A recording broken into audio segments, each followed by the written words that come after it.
মুহাম্মদ আল্লাহ তুমি দয়া করো নসিব করো মদিনা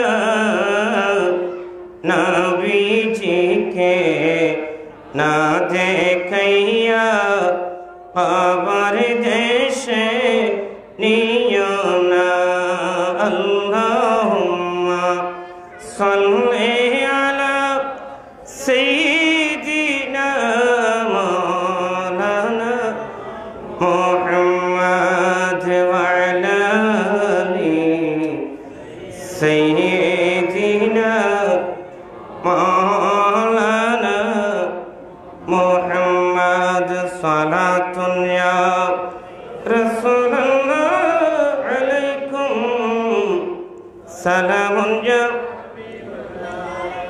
ওয়া সাল্লাল্লাহু আলা নূরিন কিজুশ নূর পায়দা জামিয়াতু বিআসাকিন فلقد العشق أشيدا صلاة يا رسول الله عليكم سلام يا بسم الله الرحمن الرحيم إن الذين يؤذون الله ورسوله لعنهم الله في الدنيا والآخرة وأعد لهم عذابا مهينا صدق الله مولانا العظيم وصدق رسوله النبي الحبيب الكريم ونحن على ذلك لمن الشاهدين والشاكرين والحمد لله رب العالمين ربي صل وسلم وبارك عليه أما بعد أنجمان محبان الرسول صلى الله عليه وسلم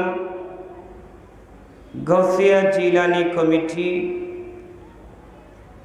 বাংলাদেশ কেন্দ্রীয় পরিষদের উদ্যোগে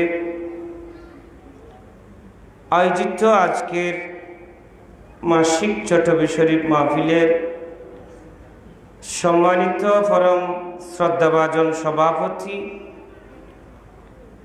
উস্তাদুল উলামা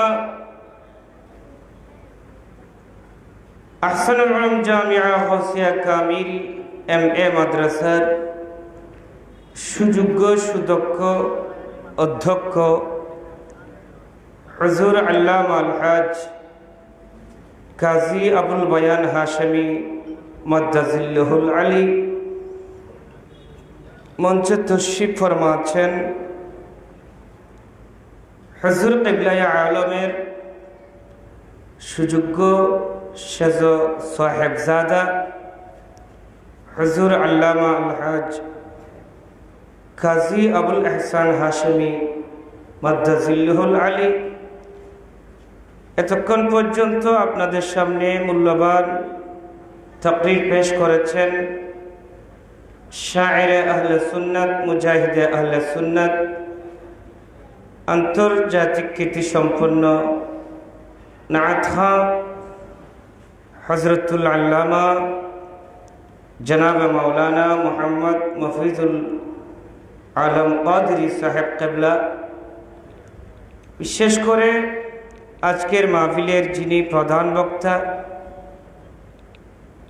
অল্পক্ষণের মধ্যে তশরিফ আনবেন আহসানুল উলুম জামিয়া গৌসিয়া কামিল MA মাদ্রাসার সুযোগ্য সুদক্ষ মুহাদ্দিস ইমাম আহলে সুন্নাত সরকারে আলা হযরত ইমাম হাশেমি রহমতুল্লাহ আলাইহির স্নেহধন্য হুজুর আল্লামা আল-হাজ ইদ্রিস আনসারী আল কাদেরী মাদ্দাজিল্লাহুল আলী সহ হযরত উলামা ইকরাম, আঞ্জুমানে মুহিব্বানে রাসূল সাল্লাল্লাহু আলাইহি সাল্লাম গৌসিয়া জিলানী কমিটির সম্মানিত নেতৃবৃন্দ, সহ হযরত উলামায়ে আহলে সুন্নাহ, মাইকের আওয়াজ যতটুকু যাচ্ছে, নবী প্রেমিক, ওলি প্রেমিক, আশিকে রাসূল, বিশেষ করে ইমাম আহলে সুন্নাত হুজুর কিবলা রাহমাতুল্লাহ আলাইহির ভক্তবৃন্দ, মুরিদানবৃন্দ, রহিমানি ওয়া রাহিমাকুমুল্লাহু তাআলা আযজা ওয়া জাল। আমি সর্বপ্রথম রব্বুল আলামিনের দরবারে অফুরন্ত শুকরিয়া আদায় করছি যে রব্বুল আলামিন আজ আমাকে ইমাম আহলে সুন্নাত সরকার আলা হযরত যেখানে শুয়ে আছেন মাজারে পাক সংলগ্ন মাহফিলখানায় এসে আপনাদের মতো নবী প্রেমিক, রসুল প্রেমিকদের সাথে কিছুক্ষণ বসার, আসার, কিছু বলার যে মনিব তৌফিক দান করেছেন এবং আপনাদেরকেও অতীব দয়া আর মেহেরবানি করে মাহফিলে আসার যে মনিব তৌফিক দান করেছেন, সবাই মনিবের শুকরিয়া আদায়ার্থে উচ্চস্বরে বলি আলহামদুলিল্লাহ। আর একটু উচ্চ আওয়াজে বলুন আলহামদুলিল্লাহ। আমি আপনাদের সামনে কোরআনে পাকের একটি আয়াতে কারিমা তিলাওয়াত করেছি। আসলে আজকের বিষয়বস্তু হলো গরিব নামাজের। এরপরেও যেহেতু এটা মুহররমুল হারাম মাস, যে মাসে 61 হিজরিতে কারবালার ময়দানে মুনাফিক নামদারি মুসলমান আহলে বাইতে রসুলের অন্তর্গত সৈয়দুশ শুহাদা ইমাম আলী মুকাম হযরতে ইমাম হুসাইন রাদিয়াল্লাহু তাআলা আনহু সহ 72 জনকে যে মাসে শহীদ করেছেন, এই মাস হলো এই মাস। সেই হিসেবে আমি সেদিকে লক্ষ্য রেখে একটি আয়াতে কারিমা তিলাওয়াত করেছি। অতীব অল্প সময়ে আল্লাহ যদি কিছু বলার তৌফিক দান করে আমি আমার বক্তব্যের ইতি টানব। আল্লাহর দরবারে আমরা শুকরিয়া আদায় করে শেষ করতে পারবো না, কারণ আমরা এমন একজন মহান জাতে পাকের সামনে এসে বসেছি যিনি সমস্ত উলামাদের আলেম ছিল, ঠিক কিনা? সমস্ত মুহাদ্দিসদের মুহাদ্দিস ছিল, সমস্ত ফুকাহায়ে কিরামদের ফকিহ ছিল, এবং যার সামনে এসে বসলে ইনশাআল্লাহ আলহামদুলিল্লাহ আমাদের ইয়াকিন হুজুর কিবলা রওজা পাক থেকেও এক নজরে আমাদের জীবনের গুনাহ মাফ করার মতো তৌফিক আছে না নাই? এক নজর দিলে গুনাহ মাফ হয়ে যাবে, কারণ আল্লাহর ওলিদের নজর এত বেশি। সেজন্যে শায়ের বলেছিল, এক জামানা সুহবতে বা আউলিয়া বেহতরাসদ সালে তো আকবেরিয়া, 100 বছর 1000 বছর বেরিয়া ইবাদতের চাইতেও উত্তম একজন হক্কানি রব্বানি পীর ও মুর্শিদের সুহবতে কিছুক্ষণ বসা। জুড়ে বলুন না সুবহানাল্লাহ। তা আমাদের ইয়াকিন নিশ্চয় আল্লাহ আমাদের গুনাহ মাফ করে দেবে, ঠিক কিনা?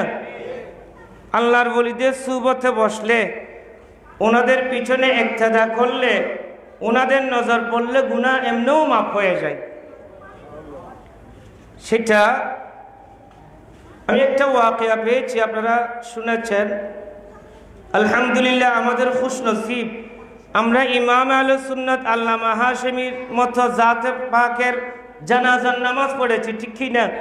যাদের নসিবে রেখেছে আর কি, আর যাদের নসিবে রেখে নাই, পড়তে পারে নাই, এগুলো হলো নসিবের ব্যাপার, এগুলো নসিবের ব্যাপার। আল্লাহর একজন ওলি হযরতে বাহরুল দানা রহমতুল্লাহ আলাইহি, আমি ওনার একটা জীবনীর মধ্যে পেয়েছি। এই জমানায় তো অনেক আলেম আছে, অনেকে আলেমের সুরতে এমনি সুরতে না আলেম, কিন্তু ভিতরে জাহেল কিছু নাই, আছে না নাই? এরকম যার যেমন ইচ্ছা তেমন গীবত করতেছে, আলেমের নাম দিয়ে। দেখতেছেন তো আপনারা, আহলে বাইতে রসুলকে পর্যন্ত ছাড় দিচ্ছে না, মদহুর বানাচ্ছে। আমি মিথ্যা বললাম না, বাস্তব। বাস্তব। তো যেই হোক, ওই যুগে কিন্তু আলেমের খুব অভাব ছিল। ওই এলাকায় মানুষ মারা গিয়েছে, জানাজার নামাজ পড়ার জন্য হুজুর পাচ্ছে না, হুজুর খুঁজতেছে। 3-4 জন মানুষ খুঁজতে খুঁজতে পাহাড়ে গিয়ে দেখলো হজরতে বাহরুল দানা রহমতুল্লাহ আলাই, উনি সিজদার মধ্যে আছে। জোরে বলুন না সুবহানাল্লাহ। এই 4-5 জন পাশে গিয়ে দাঁড়িয়ে আছে। হুজুর সিজদা থেকে মাথা তুলবে, অনেকক্ষণ পর মাথা তুললো। হুজুরকে বলতেছেন, হুজুর হুজুর আমাদের এলাকায় একজন মানুষ মারা গিয়েছে, জানাজার নামাজ পড়ার মতো কোনো আলেম পাচ্ছি না, কাউকে পাচ্ছি না জানাজার নামাজ পড়ার জন্যে। হুজুর আপনি যদি একটু মেহেরবানি করে দয়া করে ওই ব্যক্তির জানাজার নামাজ পড়ান, আমরা সবাই উপকৃত হব, আমরা খুশি হব। আপনি একটু দয়া করে আসুন না।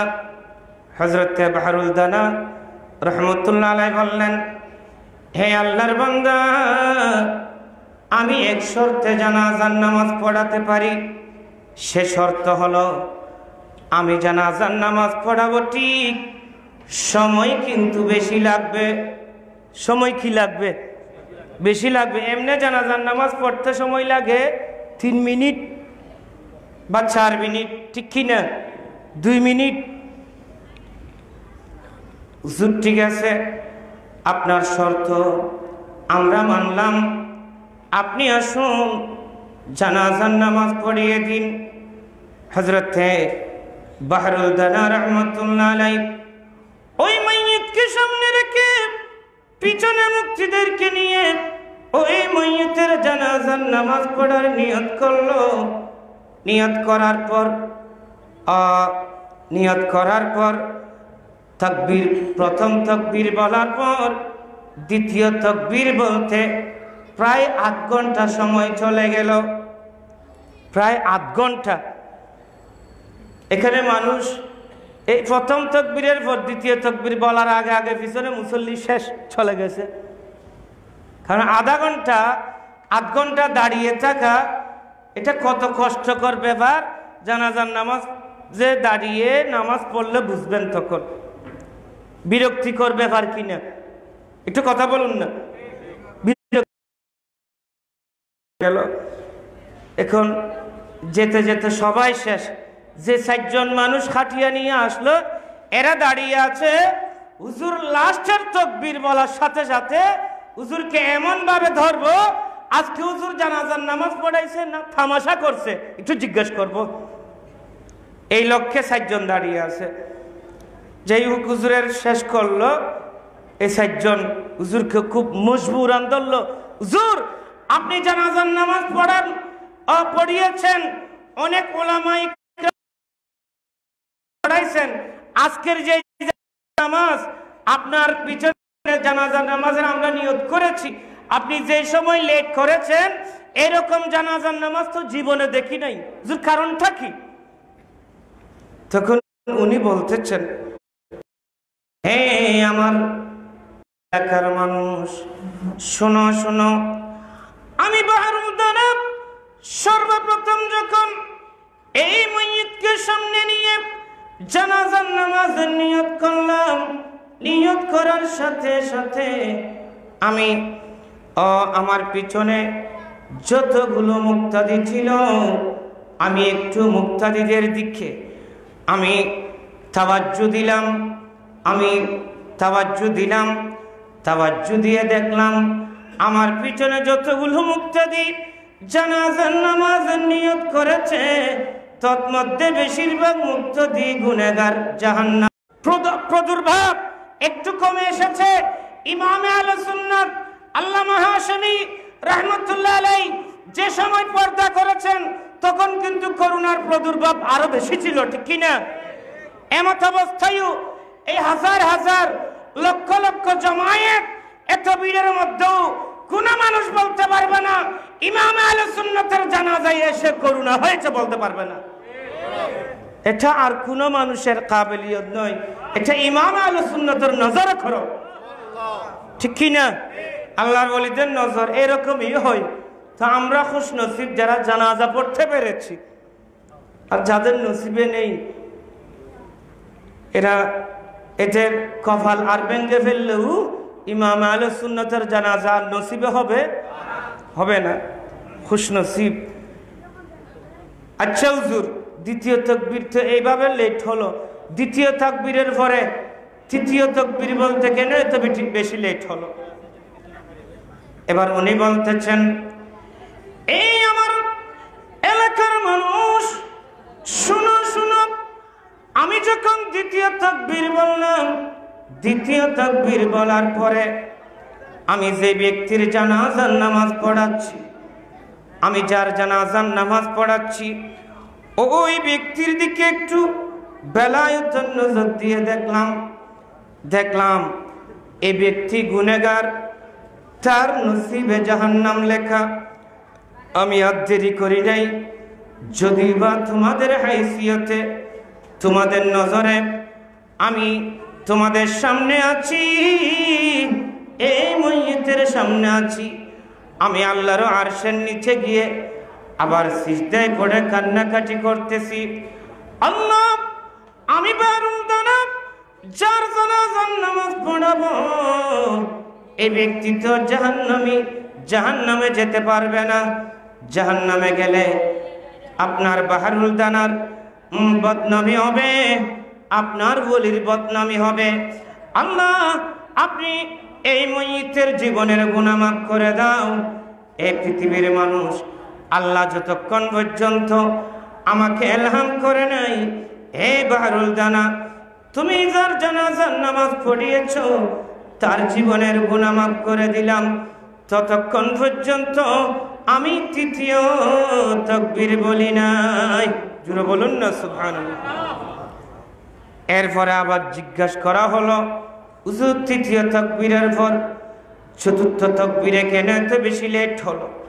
উনি জবাব দিলেন, এই পৃথিবীর মানুষ তৃতীয় তাকবীরের পরে চতুর্থ তাকবীর বলতে এত বেশি লেট হওয়ার কারণ, আমি শেষে তৃতীয় তাকবীরের পরে যার জানাজার নামাজ আমি পড়াচ্ছি এই ব্যক্তিকে যে কবরস্থানে দাফন করা হবে ওই কবরস্থানের দিকে আমার বেলায়েতের নজর দিলাম,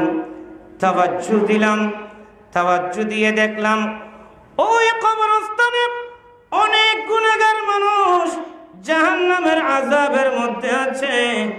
আমি আবার আল্লাহর কাছে ফরিয়াদ করলাম, আল্লাহ বাহরুল দানা যে ব্যক্তির জানাজার নামাজ পড়াবে এই ব্যক্তিকে যে কবরস্থানে দাফন দেওয়া হবে ওই কবরস্থানে একজন ব্যক্তিও যদি গুনাহগার থাকে, বদকার থাকে, জাহান্নামে থাকে, আমি বাহরুল দানার বদনামি হবে। আল্লাহ তুমি সমস্ত কবরস্থানবাসীর গুনাহ মাফ করে দাও।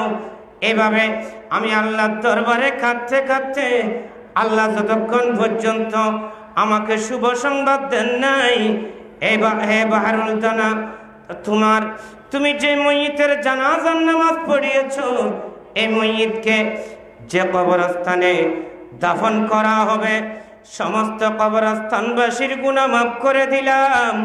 এই খবর যতক্ষণ পর্যন্ত পাই নাই ততক্ষণ পর্যন্ত আমি চতুর্থ তাকবীর বলি নাই। জোরে বলুন না সুবহানাল্লাহ। এই জন্য আমার এই জানাজার নামাজ পড়াতে দেরি হয়েছে। তো আমি বলতে চাই, যদি একজন আল্লাহর ওলির পাওয়ার এত বেশি হয়, তো আমরা যার দরবারে এসেছি উনি তো শুধু সাধারণ ওলি নয়, উনি তো ইমামে আহলে সুন্নাত মানে এই বাংলাদেশে এমন কোন বড় আলেম ছিল না যে যার উস্তাদ ইমামে আহলে সুন্নাত নয়, এরকম ছিল না। যত বড় বড় উলামা ইকরাম, সমস্ত উলামা ইকরাম কিন্তু ইমামে আহলে সুন্নাতের ছাত্র, ঠিক কি না? কিন্তু বড় দুঃখ লাগে, আমরা ঠিক বলি, ইমাম আহলে সুন্নাতের মায়াও আমরা দেখাই, কিন্তু আমাদের দেশে ইমাম আহলে সুন্নাতের ইন্তেকালে কয়েকটি স্মরণ সভা দেখলাম যেখানে ইমাম আহলে সুন্নাতের নাম নাই। তারা ইমাম আহলে সুন্নাতের নাম হিংসা বিদ্বেষ নিয়ে তোমরা হিংসুকরা না নিলেও ওই সমস্ত স্মরণ সভায় যে সমস্ত আলেম ছিল নাম নিতে বাধ্য হয়েছে, ঠিক কিনা? নাম নিতে বাধ্য হয়েছে, কিন্তু ওই স্মরণ সভায় নাম না দিলেও নাম নিতে হবে, না নিয়ে কোনো উপায় নেই। কারণ বাংলাদেশের সুন্নি বলতেই তো ইমাম আহলে সুন্নতকে বুঝাই। ইমাম আহলে সুন্নতকে বাদ দিয়ে সুন্নি দাবি করা এটা বুকামি ছাড়া আর কিছুই নয়, ঠিক কিনা?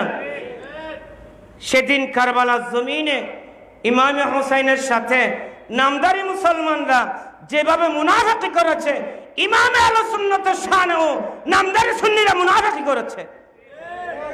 নামদারি সুন্নিরা ইমাম আহলে সুন্নাত কিয়ামত পর্যন্ত মাফ করবে না, এবং এই সুন্নিয়তের এই ফিতনা চলতে থাকবে। দেখতেছেন তো সুন্নিয়তের মধ্যে দিন দিন ফিতনা কমতেছে নাকি বাড়তেছে? আরে বাড়বে। বিয়াদবির শাস্তি উস্তাদের মাইর ফুঁয়াইতে আছে না নাই কথা? আর সিটেঙ্গা বাসাত হজের উস্তাদের মাইর ফুঁয়াইতে আরো বাড়বো শাস্তি বিয়াদবির কারণ। আল্লাহ আমাদেরকে যে যত সম্মান পাওয়ার অধিকারী তাকে তত সম্মান দেওয়ার, তার সম্মান বুঝার আল্লাহ আমাদেরকে তৌফিক দান করুক। সবাই বলুন আমিন। আল্লাহুম্মা সাল্লি আলা সাইয়্যিদিনা মুহাম্মাদিন নাবিয়ানা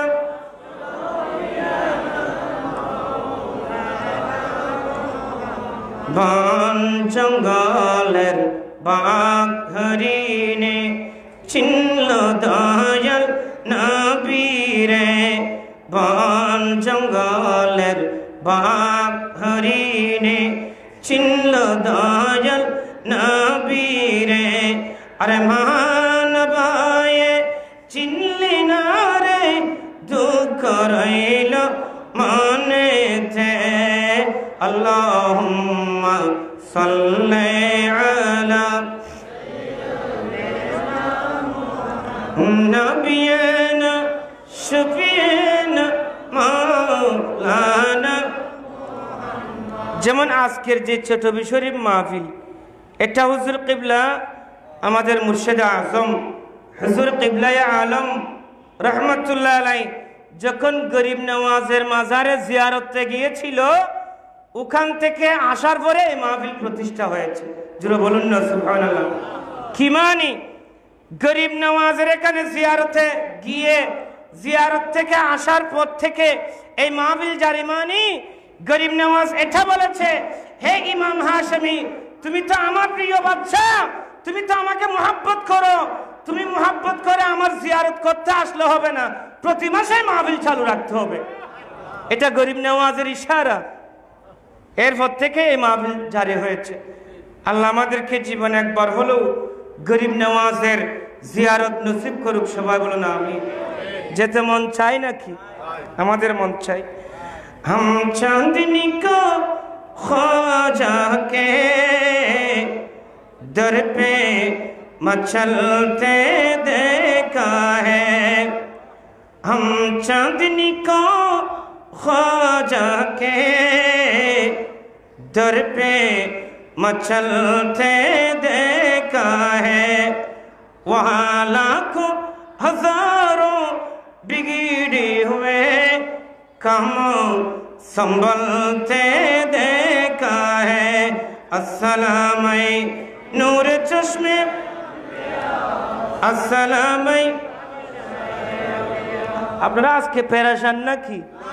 তো পেরেশান না হলে, খুশি হলে একটু উচ্চ আওয়াজে বলুন না, আসসালাম নূর চশ্মে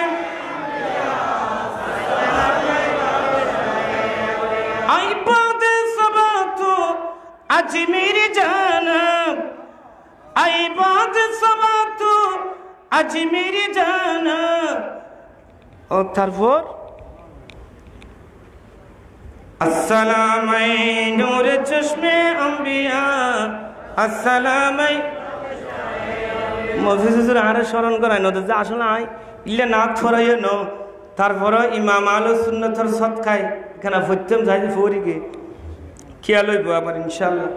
যাই হোক, এই গরিব নওয়াজের জিয়ারত জীবনে একবার হলেও আমাদের নসিব করুক, সবাই বলুন আমিন। গরিব নওয়াজ ইনি এত পাওয়ারফুল, এই যুগে শুধু ওলিদের শত্রু এই যুগে নয়, যুগ যুগ ধরে ওলিদের শত্রু ছিল, ঠিক কিনা? গরিব নওয়াজের শত্রু কম ছিল না বেশ ছিল? অনেক বেশি ছিল। গরিব নওয়াজের শত্রু অনেক বেশি ছিল।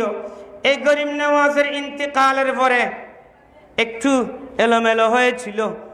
ইন্তেকালের পরে যখন একটু এলোমেলো হয়েছিল, গরিব নওয়াজের হাল ধরল হযরত খ্বাজা কুতুবউদ্দিন বখতিয়ার কাকি রহমতুল্লাহ আলাই। হযরত খ্বাজা কুতুবউদ্দিন বখতিয়ার কাকি রহমতুল্লাহ আলাই যখন গরিব নওয়াজের এই হাল ধরে রাখলো, ধরলো, কিছু ওনার বিদ্বেষীও বের হয়ে গেল যে খ্বাজা কুতুবউদ্দিন বখতিয়ার কাকিকে মানুষের সামনে কিভাবে চিহ্নিত করা যায়, এই দোষ সেই দোষ, এই দোষ, অনেক দোষ খুঁজে বের করলো, বানালো।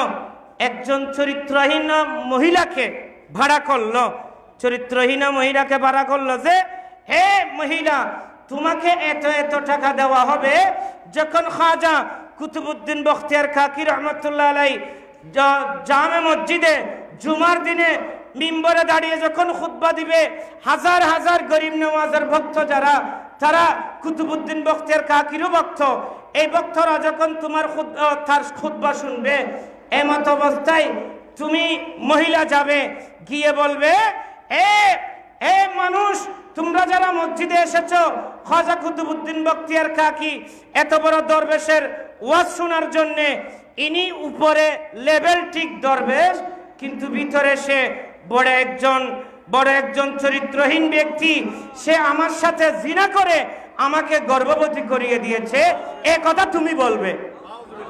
আরো জোরে বলুন না নাউজুবিল্লাহ। এটা কিন্তু গরিব নওয়াজের ইন্তেকালের পর। যেমন আমাদের ইমাম আহলুস সুন্নাত আল্লামা হাশেমি যখন পর্দা করেছেন, অনেক কিছু চলতেছে, অনেক সমস্যা চলতেছে। ইনশাআল্লাহ আমরা মরা মুর্শিদের কদমে আসি নাই, জিন্দা। সমস্ত সমস্যার সমাধান ইমাম আহলুস সুন্নাত এর রওজায়ে পাক থেকে দিবে ইনশাআল্লাহ। কোনো দুশমন এখানে সুযোগ পাবে না, দুশমনি করে সেরে যেতে পারবে না। কারণ ইমাম আহলুস সুন্নাতের কারামত ওনার ইন্তেকাল থেকে আমরা অনেক দেখেছি, এটা সম্ভব নয়। যাই হোক, ওই মহিলা, বারাটিয়া মহিলা, চরিত্রহীনা মহিলা, যখন খ্বাজা কুতুবউদ্দিন বখতিয়ার কাকি রহমতুল্লাহ আলাই মসজিদের মিম্বরে দাঁড়ালো, এমত অবস্থায় এই মহিলা গিয়ে হাজার হাজার মুসল্লিয়ান ইকরাম তাদের সামনে বলতেছে, এ মুসল্লিয়ান ইকরাম, তোমরা যাকে ওলি মেনে যার হাত রেখে বায়াত গ্রহণ করেছো, সে তো এইভাবে দুশ্চরিত্রের লোক। এ কথা বলতে না বলতে খ্বাজা কুতুবউদ্দিন বখতিয়ার কাকি রহমতুল্লাহ আলাই আর কিছু বলে নাই, আমার গরিবে নওয়াজের রওজায়ে পাকের দিকে মুতাওয়াজ্জহ হয়ে গরিবে নওয়াজের দিকে শুধু ওই মিম্বরে দাঁড়িয়ে বলছেন, ইয়া গরিব নওয়াজ, আমাকে এই এত বড় অপবাদ থেকে বাঁচানোর আপনি ছাড়া আর কেউ নেই, আপনিই আমাকে রক্ষা করুন। এই কথা বলতে না বলতে আমার গরিব নওয়াজ রওজায়ে পাক থেকে, আমার গরিব নওয়াজ রওজায়ে পাক থেকে এসে ওই মহিলাকে, হাজার হাজার মানুষের সামনে ওই মহিলাকে বলল, হে মহিলা, আমি গরিব নওয়াজ, আমার কুতুবউদ্দিন বখতিয়ার আমাকে ডাক দিয়েছে, আমি কবরে থাকতে পারি নাই, আমি এসেছি। এ মহিলা, তুমি এইভাবে আমার দুশ্মন থেকে, আমার কুতুবউদ্দিন বখতিয়ার কাকির দুশ্মন থেকে টাকা খাইয়ে তুমি এইটা করেছো। এখন আমি গরিব নওয়াজ এসেছি, এটা কি আমার কুতুবউদ্দিন বখতিয়ার কাকির সন্তান নাকি কার সন্তান? তোমার পেটের সন্তানই সাক্ষী দিবে। এই গরিব নওয়াজে ইন্তেকালের পরে ওই মহিলার পেটের সন্তান থেকে সাক্ষী নিয়েই ছেড়েছেন, কুতুবউদ্দিনকে রক্ষা করেছেন। জোরে বলুন না সুবহানাল্লাহ। বস আমাদের এগুলো সবর, এগুলো পথ, আমরা যত মুসিবত পড়ি না কেন, মহান মুর্শিদে কিবলার নজরে করমে যদি আমরা চাই, মহান মুর্শিদে কিবলার কদমে এসে যদি হাজিরা দিই এবং দরবারের সাজ্জাদানশীন হুজুর কাছে এসে যদি দোয়া চাই, অবশ্যই হুজুর কেবলার নুরানি নজর আমাদের দিকে পড়বে, ঠিক কিনা? আল্লাহ আমাদের সবাইকে এই দরবারে স্থির থাকার তৌফিক দান করুক, সবাই বলুন আমিন। আমি যে একটা আয়াতে কারিমা তিলাওয়াত করেছি, আমার বক্তব্য কিন্তু হুজুর আসলেই আজকের মাহফিলের যিনি প্রধান আকর্ষণ আল্লামা আনসারী সাহেব হুজুর কেবলা আসলেই আমার বক্তব্য ইতি টানব। আমি যে আয়াতটা পড়লাম, আল্লাহ বলেন বিসমিল্লাহির রহমানির রহিম ইন্নাল্লাযীনা ইউযুনাল্লাহা ওয়া রাসূলাহু লা'আনাহুমুল্লাহু ফিদ দুনিয়া ওয়াল আখিরাহ ওয়া আ'আদ্দা লাহুম আযাবান মুহিনা। জোরে বলুন না সুবহানাল্লাহ। আল্লাহ বলেন ইন্নাল্লাযীনা ইউযুনাল্লাহা ওয়া রাসূলাহু, নিশ্চয় নিশ্চয় যারা আল্লাহ এবং আল্লাহর রাসূলকে কষ্ট দেবে, আল্লাহ এবং আল্লাহর রাসূলকে কষ্ট দেয়, লা'আনাহুমুল্লাহু ফিদ দুনিয়া ওয়াল আখিরাহ, তাদের জন্য দুনিয়ায়ও আল্লাহর লানত, আখিরাতেও আল্লাহর লানত। শুধু তাই নয়, ওয়া আ'আদ্দা লাহুম আযাবাম মুহিনা, তাদের জন্য খুবই কঠিন শাস্তি ও আল্লাহ অবধারিত করে রেখেছে। এই আয়াতের ব্যাখ্যায় আমার নবীর হাদিস, আমার নবী একদিন আমার নবীর সামনে ইমাম হাসান আসলো, ইমাম হুসাইন রাদিয়াল্লাহু তাআলা আনহু আসলো, দুজনে আসলো। আসার সাথে সাথে আমার নবী বলে দিচ্ছেন, আমার নবী বলেন মান আযাহুমা ফাকাদ আযানি ওয়া মান আযানি ফাকাদ আযাল্লাহ। আমার নবী বলেন, এই আমার সাহাবায়ে কিরাম, এই উপস্থিত শুনো শুনো, আমার এই হাসানকে, আমার এই হোসেনকে যারা কষ্ট দেবে, তারা হাসানকে কষ্ট দেবে না, হুসাইনকে কষ্ট দেবে না, বরং আমি রাসূলকে কষ্ট দেবে। যারা আমি রাসূলকে কষ্ট দেবে, মূলত আমি রাসূলকে কষ্ট দেবে না, মূলত এটা আল্লাহকে কষ্ট দেবে। উচ্চ স্বরে বলুন না নাউযু বিল্লাহ। সুতরাং এই আয়াত এবং এই হাদিস থেকে আমরা বুঝতে পারলাম, যারা আওলাদ রাসূলকে, আহলে বাইতে রাসূলকে যারা কষ্ট দেবে, তারা মূলত কাকে কষ্ট দিল? রাসূলকে বলুন না। যারা আহলে বাইতকে কষ্ট দেবে, আমার নবীর আহলে বাইত হাসানকে কষ্ট দেবে, হুসাইনকে কষ্ট দেবে, মাওলা আলীকে কষ্ট দেবে, মা ফাতেমা রাদিয়াল্লাহু তাআলা আনহুম, এদেরকে যারা কষ্ট দেবে, এই কষ্ট কে পাবে? রাসূল পাক সাল্লাল্লাহু আলাইহি ওয়াসাল্লাম কষ্ট পাবে।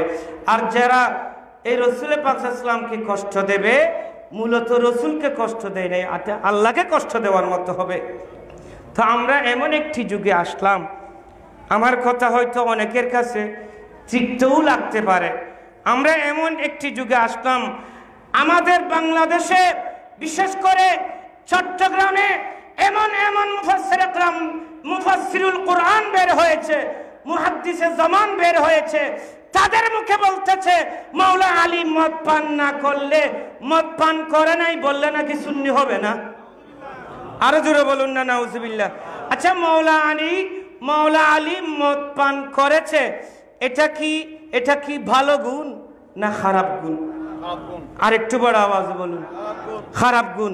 তো মাওলা আলীর জন্য একটি খারাপ গুণকে যদি, একটি খারাপ গুণকে যদি সুন্নি নাম দিয়ে আন্তর্জাতিক মুহাদ্দিস দাবি করে, আন্তর্জাতিক মুফাসসির দাবি করে, বিখ্যাত মাদ্রাসার মুহাদ্দিস দাবি করে, এত বড় বিয়াদবি যদি করতে পারে, তাহলে আমরা কোন যুগে আসলাম? কাকে আমরা সুন্নি বলবো? এই করুণ অবস্থায় এই করুণ পরিস্থিতিতে আমি সবাইকে বলবো, আসুন আমরা এদিক ওদিক আর সুন্নি না খুঁজে ইমামে আহলে সুন্নতের সে কায়েম মুকাম যারা আছে, ইমামে আহলে সুন্নত যে দর্শন আমাদেরকে দিয়েছেন এই দর্শন নিয়ে আমরা চলি, ঠিক কি না? আর নয়তো ঈমান বাঁচা অনেক কষ্ট হবে, অনেক কষ্ট হবে। কিভাবে বলতে পারে মৌলা আলী মদ পান করেছে? আরো এরকম বলতেছে, আরে 100 বার নয় 1 কোটি বার মৌলা আলী মদ পান করেছে। আছে আমাদের আমাদের মোবাইলে সবগুলো আছে। মৌলা আলী মদ পান করেছে 1 কোটি বার বলতে পারবে। তো আমি এখান থেকে একটা কথা বলতে চাই, ওই যুগের ইয়েজিদের চাইতে এরা তো আরো মারাত্মক, ঠিক না? আমরা শুধু ইয়াজিদকে লানাতুল্লাহ আলাইহি বলবো, এই যুগের নামদারি সুন্নি যারা মাওলা আলীকে মদ পানের দোহাই দিচ্ছে, মদ পানের অপবাদ দিচ্ছে, তারা তো ইয়াজিদের চাইতেও মারাত্মক। আমরা ততক্ষণ পর্যন্ত বরদাস্ত করব না যতক্ষণ পর্যন্ত মাঠে ময়দানে এরা মানুষের সামনে এসে তওবা না করে, ততক্ষণ পর্যন্ত আমরা এদেরকে সুন্নি বলতে চাই না। আওলাদে রাসূল আহলে বাইতে রাসূলের সাথে বিয়াদবি করে পাশ কেটে যাবে। আল্লাহ পাক আমাদেরকে এগুলো বুঝার তৌফিক দান করুক। সবাই বলুন আমিন। আপনারা মনে কষ্ট আনছেন নাকি? আমার কথাগুলো আসলে তিতা লাগবে, কারণ আমি অদম ইমাম আহলে সুন্নাতুল সুহবত পেয়েছি, ইমাম আহলে সুন্নাতুল সুহবত আমি অদম পেয়েছি। যাই হোক, এই মাওলা আলী রাদিয়াল্লাহু তাআলা আওলাদ রাসূল এদের শান ও মান বুঝার জন্য ফারুক আজম লাগবে, ঠিক কি না? হযরতে ওমর ইবনে আব্দুল আজিজ লাগবে। আর শুধু তাই নয়, দেওবন্দি মাদ্রাসার একজন আলেম মুহাম্মদ ইবনে হাসান ইবনে নবী ইবনুল হাসান, উনি একটা কিতাব লিখেছেন। ওই কিতাবে কি সুন্দর ফয়সালা দিয়েছেন। ইমামে হাসান এবং হুসাইনের তারিফ করতে গিয়ে উনি বলতেছেন ওই কিতাবের মধ্যে, নারে তাকবীর, নারে রিসালত, নারে গাউসিয়া, ইমাম আহলে সুন্নাত হুজুর কিবলা। আমি এটা বলে আমার বক্তব্য শেষ। উনি একটা ঘটনা এনেছেন কিতাবের মধ্যে। ওই বলক শহরে বলে একজন বাদশা ছিল। এই বলক শহরের বাদশার কাছে আমার রসুলের 3টি নূরানি চুল মুবারক ছিল। জোরে বলুন না সুবহানাল্লাহ। কয়টি? 3টি। উনি বাদশা ছিল তো যে কোনো ওয়েতে এই 3টি চুল মুবারক উনি সংগ্রহ করেছেন। চুল মুবারক সংগ্রহ করেছেন। ইন্তেকাল হয়ে গেল, মারা গেল। এখন ইন্তেকালের পরে উনি ওয়ারিস রেখে গেলেন। ওয়ারিস হিসেবে 2জন ছেলে। কয়জন? আমি তাড়াতাড়ি বলে ফেলছি যে হুজুর এসেছেন। কয়জন ওয়ারিস? 2জন। চুল মুবারক কয়টি? 3টি। হে পৃথিবীর মানুষ, ওই বছর সমস্ত ধন সম্পদ, সমস্ত জায়গা জমি সবগুলো 2 ভাগে ভাগ হচ্ছে। 2 ছেলে অর্ধেক নিল। সবগুলো ভাগ, ধন সম্পদ যা আছে সবগুলো ভাগ হয়ে গেল। এখন যখন আমার নবীর নূরানি চুল মুবারকের বিষয় আসলো, চুল মুবারকের বিষয় যখন আসলো, তখন 2 ভাই 2টা চুল মুবারক নিল। বাকি কয়টা? একটা। একটা কি করবে? ছোট ভাই বলতেছে, হে বড় ভাই, এটা আপনি আমাকে দিয়ে ফেলেন। বড় ভাই বলেন, না, এটাকেও কেটে ফেলতে হবে, 2 ভাগে বিভক্ত করতে হবে, কেটে ফেলতে হবে। যখন আমার নবীর চুল মুবারক কাটার জন্যে ওই ছুরি নিল, তরবারি নিল, এই ছোট ভাই বলতেছে, হে ভাই, আমার নবীর নূরানি চুল মুবারকের উপর ছুরি লাগাইও না। আমি তোমাকে কিছু বাজেট দিচ্ছি।